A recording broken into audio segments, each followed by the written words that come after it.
விருச்சிக ராசியில் இருக்கக்கூடியவர்களுக்கு நீங்கள் கேட்ட ரெண்டுமே சொல்லலாம். சிறப்பான பலன்களும் நடந்து கொண்டு இருக்கும், கவனமாக இருக்க வேண்டிய விஷயமும் இருக்குது. அது எதுன்றதை நம்ம பிரித்து கரெக்டாக பார்த்துட்டோம்னா உங்களுக்கு இந்த வாரத்தை பிளான் பண்ணுறது ஈஸியாக இருக்கும்.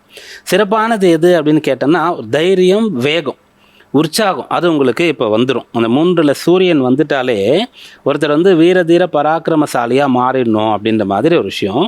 சூரியனோட செவ்வாயும் சேர்ந்துட்டா எதையும் செஞ்சு முடிக்கிறது, வெட்டிட்டு வாடனா கட்டிட்டு வர்றதுன்னு சொல்லுவாங்களே, அந்த மாதிரி எதையும் செஞ்சு முடிக்கக்கூடிய ஆற்றல் உங்களுக்கு வந்துடும். அப்போது அதை கரெக்டாக பிளான் பண்ணிட்டீங்கன்னா அது உங்களுக்கு முழுக்க பலன் கொடுக்கும். சரியாக பிளான் பண்ணலன்னு சொன்னால் அதில் ஏதோ ஒரு விஷயம் நல்லது நடந்தாலும் அதில் ஏதோ ஒன்று அந்த வேகத்தினால ஒன்று நம்ம மிஸ் பண்ணிட்டோம், அவசரத்தினால மிஸ் பண்ணிட்டோன்ற மாதிரி இருக்கும். ஏன்னா அந்த குரு வந்து 8ல் இருக்கிறது அப்படின்றது. இந்த வாரத்தில் சந்திரனும் 8ஆம் இடத்திற்கு போவார். அவர் வந்து பாக்கியாதிபதியாக இருப்பார். அதனால் இந்த குரு சந்திரன் சேர்ந்து 8ல் இருக்கும்போது என்ன ஆகும்னா உங்களுடைய வேகத்தினால சில விஷயங்களை நீங்கள் மிஸ் பண்ணிடலாம், அல்லது கேட்குற இடத்துல கடன் வந்து அதிகமாக கிடைக்கிறதுன்றதுனால நீங்கள் வாங்கிடலாம்.